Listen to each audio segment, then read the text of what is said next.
Major funding for KPBS Evening Edition has been made possible in part by Anderson Plumbing, Heating and Air, proud to support the mission of KPBS and privileged to serve San Diego clients.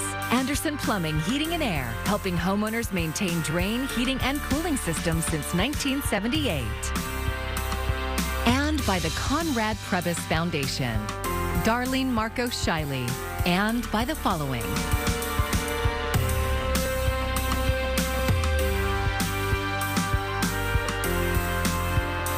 By viewers like you. Thank you. Good evening. It's Wednesday, February 9th. Thanks for joining us. I'm Maya Trabulsi. Tonight, 3 suspects are under arrest in connection with the murder of journalist Lourdes Maldonado in Tijuana. As KPBS border reporter Gustavo Solis tells us, Mexico's president is promising justice will be served. Mexico's President Andrés Manuel López Obrador announced the arrest during a Wednesday morning press conference. No se puede devolverle la vida, ¿no?, a una persona, pero estamos obligados a que haya justicia en el país y que no se permita la impunidad. The president said that while the country cannot bring Maldonado back, it has an obligation to bring about justice. Maldonado was the 2nd journalist to be killed in Tijuana this year and the 4th in all of Mexico. Margarito Martinez, a prolific crime photographer, was shot and killed outside his home on Martin Luther King Jr. Day. A week before that, Veracruz journalist José Luis Gamboa was brutally stabbed to death. And earlier this month, videographer Robert Toledo was shot and killed in Michoacán. No arrests have been made in any of the other killings so far. Mexico is one of the most dangerous countries in the world for reporters. Experts say that violence is partly because of government impunity. 95% of all crimes against the press in Mexico are never prosecuted. Gustavo Solis, KPBS News. Governor Gavin Newsom has signed a bill extending COVID-related sick leave for most California workers. Businesses cannot thrive in a world that's failing, and that's why sick leave is foundational. Keeping people healthy, keeping patrons safe is so important, and that's... The law applies to businesses with more than 25 employees. They will be required to give workers as much as 2 weeks paid time off if they become infected, are caring for a relative who tests positive, or are subject to quarantine orders. Employees can also get paid time off for getting the vaccine or booster shot. The supplemental leave retroactively covers COVID-related illnesses beginning January 1st. More positive news on the fight against COVID-19. Hospitalizations have just dropped below 100,000 in the U.S. for the first time in over a month. And now some states are announcing plans to lift all indoor masking requirements. But is it too soon? Here's Chris Nguyen. In the battle against COVID-19. Over the past 3 weeks, daily cases are down over 65%. Hospital admissions are down 40%. An encouraging sign as hospitalizations drop below 100,000 for the first time in more than a month, according to data from the U.S. Department of Health and Human Services. We know that in different areas of the country, cases have fallen more significantly, and this will lead to different approaches and different timing, and we will continue to coordinate closely with state and local leaders. A growing number of states, from California to New York, have stated their intentions to drop indoor mask mandates in the coming days. At this time, we say that it is the right decision to lift this mandate for indoor businesses and let counties, cities, and businesses to make their own decisions on what they want to do. Other states like Connecticut and Massachusetts are also eliminating mask mandates in schools. Given the extremely low risk for young people, the widespread availability and the proven effectiveness of vaccines, and the distribution of accurate test protocols and tests, it's time to give our kids a sense of normalcy and lift the mask mandate on a statewide basis for schools. The decision causing a stir with critics who say the timing just isn't right. When you talk to teacher groups, you hear a variety of opinions there as well. And politicians, our elected officials, have to weigh all of those factors when they're coming forward with their recommendations. Chris Nguyen, KPBS News. The U.S. is ready to roll out millions of COVID vaccines for children under 5 years old as soon as the FDA grants emergency use authorization. The CDC says an initial 10 million doses of the Pfizer vaccine will be available for the age group. The FDA's Vaccine Advisory Committee will meet next week to go over trial data and make a recommendation. The CDC director must then sign off before shots can be administered. Approximately 18 million children would then be eligible. It's a problem that's been around in San Diego County for years. How to build enough affordable housing, but do it in a way that doesn't add to the climate crisis. KPBS reporter John Carroll says the County Board of Supervisors tackled that complicated, controversial issue today. Board Chair Nathan Fletcher opened discussion of the issue with a statement nobody could disagree with. This has been a vexing issue county has been grappling with now for quite some time. The issue is what's known as VMT, Vehicle Miles Traveled. Last month, the Sandag Board voted down a proposal to tax drivers directly. Right now, developers are taxed based on the number of trips generated by a house or a business. The proposal before the board would instead tax housing developers based on how many miles would be traveled. The Building Industry Association of San Diego says that would drive the cost of building houses, including affordable housing, through the roof. Major fees for projects, starting at $30,000 per unit, going up as high as $500,000 per unit, or even more. So that's what is a real problem for us, and more importantly, for the residents of the backcountry. The Board of Supervisors had no choice but to tackle this issue. A bill passed nearly a decade ago in the California legislature demanded it. The legislature did leave the counties space to tailor the law to their own needs. The advocacy group Climate Action Campaign supported the most restrictive measures. That is a tool to, again, disincentivize dangerous, unsustainable sprawl development. But Madison Coleman says it's about more than limiting sprawl in the backcountry. She says the measure incentivizes affordable housing to be built where it should be built. So in infill affordable housing areas near transit and job centers. But Matt Adams says the proposal will just drive a stake through the heart of affordable housing. And that's what we have a real problem with, because it's nearly impossible today to produce middle-income housing. If you assess these type of fees from $30,000 to $500,000, it's never going to be created. That motion passes. The board voted 3-2 to approve the new VMT rules. Supervisor Jim Desmond made a prediction. Lawsuits are sure to follow. John Carroll, KPBS News. The price tag of the state's high-speed rail line is rising once again. A new report now estimates it could cost as much as $105 billion to complete the train between Los Angeles and San Francisco. That's up about $5 billion from the 2020 plan. The increase is due to new commitments aimed at minimizing disruption, such as enhanced noise barriers. Project managers are hopeful California will get billions more in the new infrastructure bill. Have you been separating and recycling your food waste? A state bill that took effect this year makes it the law. While many find it complicated, now the city of San Diego will help you comply and do something good for the planet. KPBS reporter Kitty Alvarado has the details.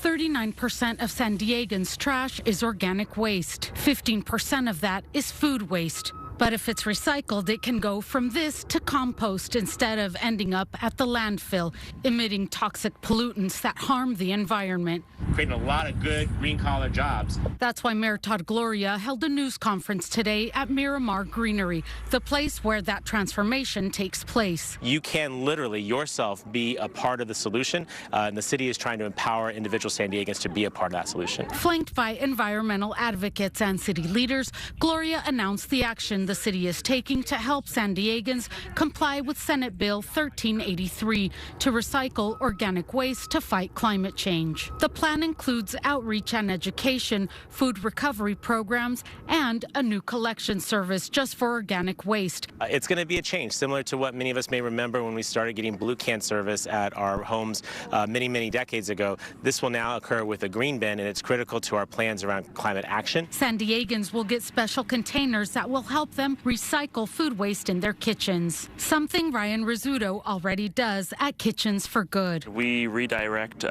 food waste and rescue, and we're able to put it into usable meals for the community and people experiencing food insecurity within San Diego. It's part of San Diego's larger climate initiative called Our Climate, Our Future, that was adopted in 2015 and is now being updated. So with our updated climate action plan, we will have a goal of net zero by 2035. Jessica Toth is with the Solana Center for Environmental Innovation, a nonprofit that has been working to get the community towards net zero for almost 4 decades. It's absolutely wonderful to have the City of San Diego and the mayor's messaging behind this important issue of keeping organic material from going to our landfill. It's a very pressing environmental issue. Renee Robertson, the Director of Environmental Services with the City of San Diego, says it will take time, but eventually recycling your organic food waste will become part of our everyday lives. This is probably one of the fastest and easiest things that folks can do at their home to impact positively climate change. Kitty Alvarado, KPBS News. Today in Barrio Logan, former Assembly member Lorena Gonzalez endorsed a candidate for her old seat in the 80th District. KPBS Speak City Heights reporter Jacob Ayer says the candidate is another Latina with local roots, but there are others still vying for the role. Former Assemblymember Lorena Gonzalez has officially endorsed Barrio Logan's Georgette Gomez as the candidate she would like to see take over her role in charge of California's 80th Assembly District. I know that I'm never going to have to look at Georgette as an elected official in Sacramento and worry that the powerful corporate interests in Chamber of Commerce are pushing her buttons in a certain direction. I know that she's going to come back home and be accountable and be reliable to the people who live right here. After 8 years in office, Gonzalez resigned from her District 80 position in early January to return to her roots in the labor movement. Gomez is a former San Diego City Council president and says if elected, she would continue a similar mission to Gonzalez in the role. I'm feeling very energized, very humble to be able to be launching, be in the campaign trail to be the next state assembly member for the 80th district, to be doing it along with working people, doing it with the former assembly member for this district. It's incredible. While Gonzalez has officially endorsed Gomez as her candidate of choice, there are still others vying for the position. That includes Republican Lincoln Pickard and the Democratic former San Diego City Councilman David Alvarez. I think the people in this district don't want to see Sacramento pick their next assembly person. They want to be the one who decides who gets to represent them. And it matters to them that it's someone who's gotten things done and accomplished for them, as I have done in the past. And I will continue to do, which is represent the people of this district and only their interests. The special election primary for the 80th district will be held on April 5th, with a runoff on June 7th. Jacob Ayer, KPBS News. 2021 was the deadliest year on record for migrants crossing the border, according to Customs and Border Protection. In Imperial County, migrants continue to drown in the All-American Canal. KPBS border reporter Gustavo Solis explains why drownings are increasing and talks with people trying to do something about it. Everything John Hunter thought he knew about illegal immigration changed when he went on a nighttime ride-along with Border Patrol agents in 2000. They used night vision goggles to spot a group of migrants on the U.S. side of the border. Hunter still remembers the rush he felt when they moved in on the group. We saw these guys, we went down and busted them. Turned out there were 6 little ladies sitting there on the ground, and they had their purses out. I'm going, I don't feel like such a stud. Here I am busting someone who looks like my mother or my grandmother or my sister's cook. It's not like a manly thing to do, you know? Hunter is a staunch Republican, the brother and uncle of former San Diego Congressman Duncan Hunter Sr. and Jr. Until that night, his image of people who crossed the border illegally were bad hombres and macho muchachos, as he calls them. But that's not what he saw. He saw poor people trying to survive, women and children fleeing violence. Soon after, he began leaving water bottles along the border's rugged mountains and treacherous desert. Then he focused his attention on the All-American Canal in Imperial County, where more than 550 migrants have drowned while crossing the border since at least the 1990s. He looked into who was drowning and found the same thing. These are just ordinary people that drown crossing. These are not the cartels. These are not the guys you read about with the, the macho muchachos. These are not. They're just ordinary people that can't make a living. They're trying to survive. The All-American Canal is an 82-mile waterway that runs along the U.S. border as it carries water from the Colorado River to Southern California. It's managed by the Imperial Irrigation District. The canal is notoriously deadly for migrants trying to cross the border illegally. It's 200 feet wide and about 20 foot deep in some areas, and lined with steep concrete. CBP agent John Mendoza explains why the canal is deceptively dangerous. A lot of the migrants don't know the threats that the water has. What may appear to be calm on the top may not be so on the bottom. There's a lot of strong currents and undertows that can take someone very easily underneath the water. In 2010, John and his wife Laura led efforts to install 1,000 safety buoys and ladders along the canal. It was an uphill battle. Some irrigation district board members and staff thought the safety measures would make it too easy for people to cross the border illegally. Former irrigation district board member Michael Abadi supported Hunter's proposal, but he faced backlash from his own agency. There was some arrogance on some of this staff that said, what are you going to do, just build a bridge so they can come across? I said, not asking to build a bridge, but it definitely wasn't meant to be the end of the road for a lot of people. But then 60 Minutes came to town and did an expose on the canal depths. After that, the irrigation district agreed to install 103 buoys along the canal, one every half mile on the east side and one every mile on the west side. And the buoys actually worked. The number of drownings went down. Border Patrol agents say the buoys actually helped them rescue migrants in the canal.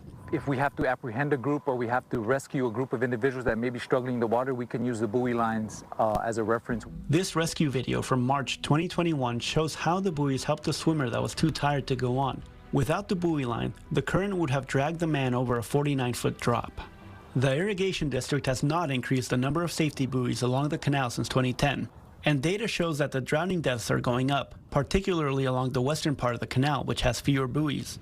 Irrigation district officials declined a KPBS interview request. A spokesperson says the agency has installed 40 warning signs along the canal in recent years. This is in addition to more than 1,300 signs that had already been installed. Still, 47 migrants have drowned in the canal since 2015, 14 of them last year alone. Hunter says it's time to add more buoys. Right, the data indicates that they're drowning close to Mexicali or close to Winter Haven where there aren't the buoys. And so it's pretty common sense, right? These are common sense things. You don't have to be a rocket scientist to make an estimate that it'll work. Abadi agrees with Hunter, but he doesn't think the current board will prioritize this issue. It's not acceptable. I mean, I think we can do better. I wish they'd do better. I mean, if they don't like the buoy system, I say, well, try something else, but try something. They're not trying anything. And that's what's frustrating today. Gustavo Solis, KPBS News. The Marines at Pendleton are testing the new vehicle to replace the aging equipment used when 9 troops drowned in 2020. KPBS military reporter Steve Walsh was out at Iron Fist. It's called an amphibious combat vehicle. The new wheeled vehicle is designed to be more powerful on land and safer in the water than the 1980s era personnel carrier which sank off San Clemente Island in July 2020. Captain David Perez. Drivers now have additional sensors. They have a screen in front of them, a display panel that will tell them if something's wrong. It's not, you don't have to manually go down there and check something. The new vehicles used during the exercise will deploy with the Marines for the first time at the end of the year. There have been issues with the new vehicle. A ship-to-shore exercise similar to the one where troops drowned was canceled after a problem was uncovered with the towing system. The Marines banned the older amphibious assault vehicle from the water in December after more serious issues were uncovered with the aging fleet. Lieutenant General George Smith says the Marines' amphibious program is safe. We obviously, as a Marine Corps, learned a number of lessons from the AAV tragedy of July of 2020, and we have incorporated all of them. Japan still uses the AAV, so both vehicles were on display at Iron Fist, a two-nation exercise which has been going on for over a month at Camp Pendleton. The exercise was sidetracked January 17 when troops from both sides contracted COVID. It was also the first time the two sides trained with live fire. Steve Walsh, KPBS News.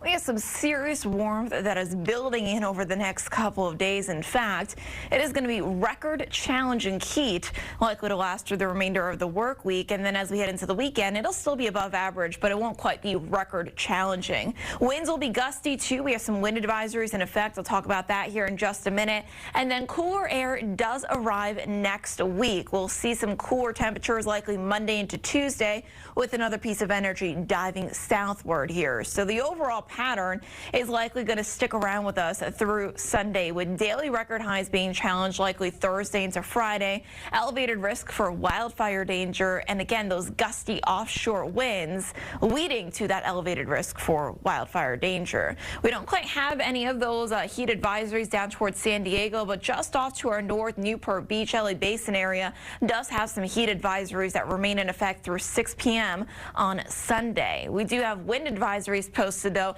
into some of the higher terrain here. Those are in effect from tonight all the way through Thursday afternoon. Gusts up to 50 miles per hour possible at times. Temperatures tonight get back down to 44 for you in Oceanside, 52 in El Cajon, 56 out towards Borrego Springs. And then tomorrow, look at these highs. Widespread 80s and in some spots closer to 90. Escondido getting up to 89, 81 in Borrego Springs, 50 still, though, into the mountains. And those gusty Santa Ana winds will stick around from Wednesday into Thursday. So today into tomorrow, AccuWeather local storm max here is 75 miles per hour. So let's look ahead to your forecast here near the coast. Mid 80s for you on Thursday, low 80s Friday, Saturday, and then downward trend, but still quite mild Sunday and into Monday. Further inland, temperatures go from the mid 80s Thursday, Friday, Saturday into the low 80s for you as we head into Sunday and Monday.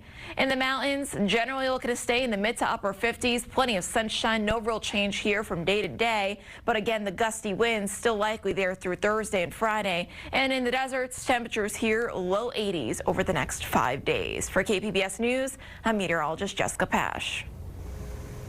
Well, Super Bowl parties are getting super expensive this year. According to a new report by Wells Fargo, you can expect to pay 14% more this year for your favorite food and drink items. Chicken wings, ground beef, those are all higher prices. You can keep costs down by choosing to grill some hot dogs because those prices have actually dropped for those items. Soft drink prices also up by 12%, but beer and wine only 4%. The pandemic continues to wreak havoc on almost every business worldwide, including the wedding industry. With worker shortages disrupting the supply chain as we know it, bridal retailers are working overtime to make sure every bride can say "I do" in the dress of their dreams. Daryl Forges reports. Dresses, smiles, tears, and laughter. Ah, yes. It's the sound of one of the most exciting moments for brides planning their weddings. While this future wife is all smiles, some haven't been so lucky.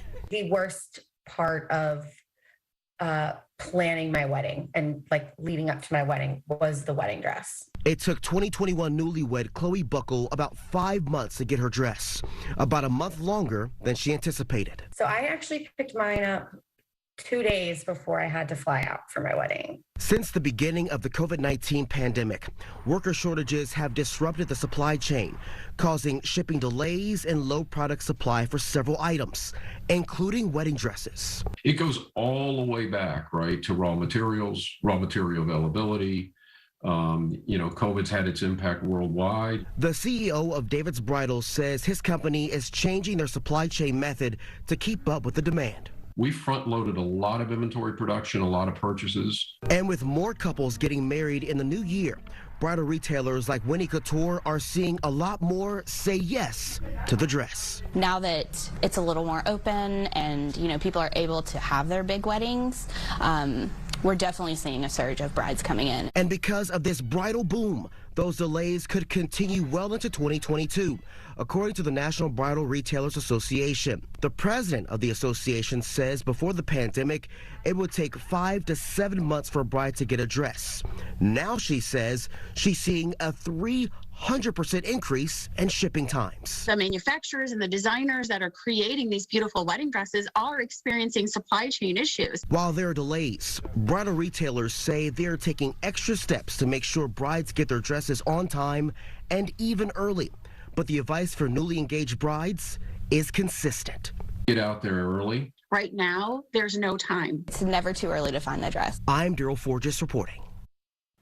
I'm Judy Woodruff. Tonight on the NewsHour, more states lift masking requirements for schools and the general public, sparking concerns from some medical experts.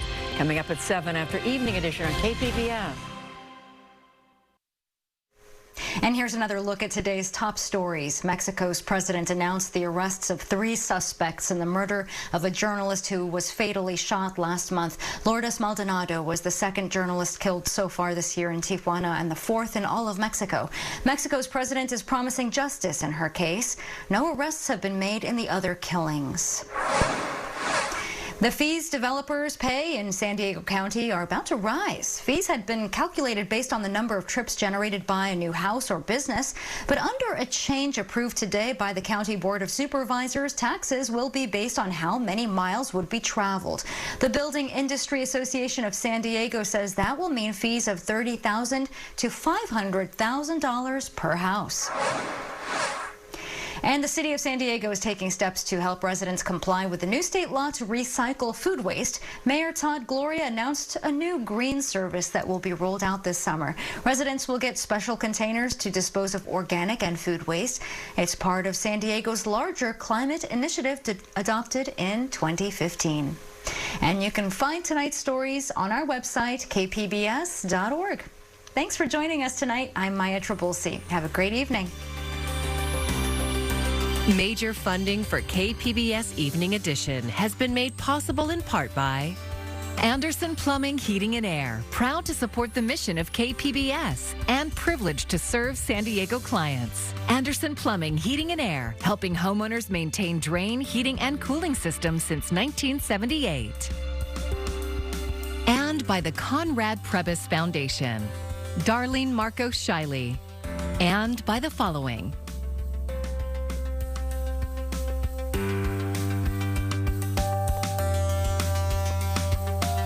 and by viewers like you. Thank you.